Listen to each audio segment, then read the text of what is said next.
दोस्तों, पृथ्वी पर मनुष्य की उत्पत्ति कैसे हुई? कौन था वह पहला मानव जिसने पृथ्वी पर जन्म लिया? सबसे पहले इंसान इस धरती पर कैसे आया? ऐसे कई सवाल आपके दिमाग में हैं और आप इन सवालों के जवाब तलाश रहे होंगे। इन सवालों का जवाब विज्ञान अपने अनुसार दे रही है तो धार्मिक ग्रंथ अपने हिसाब से। आज की इस वीडियो में हम दो मत आपको बताएंगे, एक धार्मिक और दूसरा वैज्ञानिक।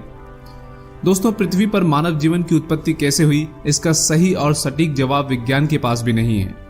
विज्ञान और विज्ञान के वैज्ञानिक कितने प्रयासों के बावजूद भी इस सवाल का एकदम स्पष्ट प्रमाण नहीं दे पाए हैं। यह सवाल आज भी एक रहस्य बना हुआ है। मगर कई सदियों से मानव उत्पत्ति के बारे में दो मत चल रहे हैं, पहला धार्मिक और दूसरा वैज्ञानिक। मगर दोस्तों, इन दोनों मतों की तरफ से कोई सटीक प्रमाण नहीं है कि पृथ्वी पर इंसान की उत्पत्ति कैसे हुई, और न ही इनके पास कोई ठोस सबूत है। मनुष्य की उत्पत्ति का सिद्धांत हर धर्म के अनुसार अलग अलग है। मनुष्य की उत्पत्ति कब हुई, कैसे हुई, क्या मनुष्य बंदर ही है जो आगे चलकर मनुष्य बना? ऐसे बहुत सारे सवाल हैं जिनका जवाब विज्ञान अपने अनुसार दे रहा है तो धार्मिक ग्रंथ अपने अनुसार। हिंदू धर्म की माने तो मनुष्य बंदर का विकसित रूप नहीं है।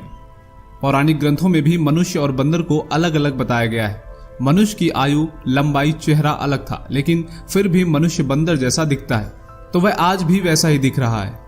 बस इतना फर्क है कि मनुष्य के शरीर पर बालों की मात्रा कम हो गई है। जिस प्रकार आप देखते हैं कि बंदरों की कई प्रजातियां होती हैं, अलग अलग प्रकार की नस्ल होती है, उसी प्रकार मनुष्य की भी कई प्रजातियां हैं और वो प्रजातियां आज भी विद्यमान हैं। धार्मिक मान्यताओं के अनुसार मनुष्य की उत्पत्ति ब्रह्मा से हुई। धार्मिक ग्रंथों में कहा गया है कि इस सृष्टि का रचयिता भगवान ब्रह्मा जी हैं और भगवान ब्रह्मा ने ही मनुष्य की उत्पत्ति की। मगर विज्ञान इस बात को बिल्कुल भी नहीं मानती।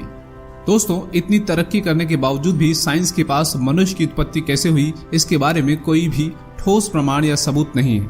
मनुष्य की उत्पत्ति के बारे में विज्ञान ये कहता है कि पृथ्वी के सभी जीव विकास की प्राकृतिक प्रक्रिया है।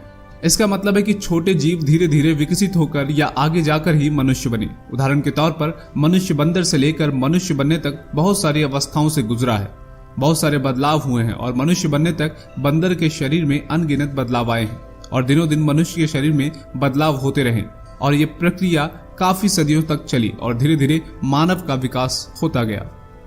मतलब कि साइंस का मानना है कि मनुष्य की उत्पत्ति जीवों से हुई। मानव जीवन वन्य जीवों का ही विकसित रूप है और यह एक प्राकृतिक क्रिया है और यह क्रिया आज भी जारी है। मगर विज्ञान और धार्मिक ग्रंथों के पास ठोस प्रमाण या सबूत नहीं है कि मानव की उत्पत्ति कैसे हुई।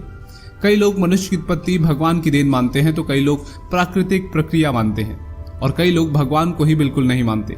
अब इंसानों की उत्पत्ति कैसे हुई, ये तो आज तक एक रहस्य बना हुआ है। न ही विज्ञान के पास ठोस जवाब है और न ही धार्मिक मान्यताओं के पास। अगर आपके पास कोई जानकारी हो तो हमें कमेंट बॉक्स में जरूर बताइए और यह भी बताइए कि आप धार्मिक मान्यताओं को मानते हैं या वैज्ञानिक मान्यताओं को। वीडियो अच्छी लगी हो तो लाइक और शेयर कीजिए और साथ ही अगर आप इसी तरह की दिलचस्प वीडियोस को देखना पसंद करते हैं तो चैनल को सब्सक्राइब भी कर लीजिए। पूरी वीडियो में बने रहने के लिए आपका दिल से बहुत बहुत धन्यवाद।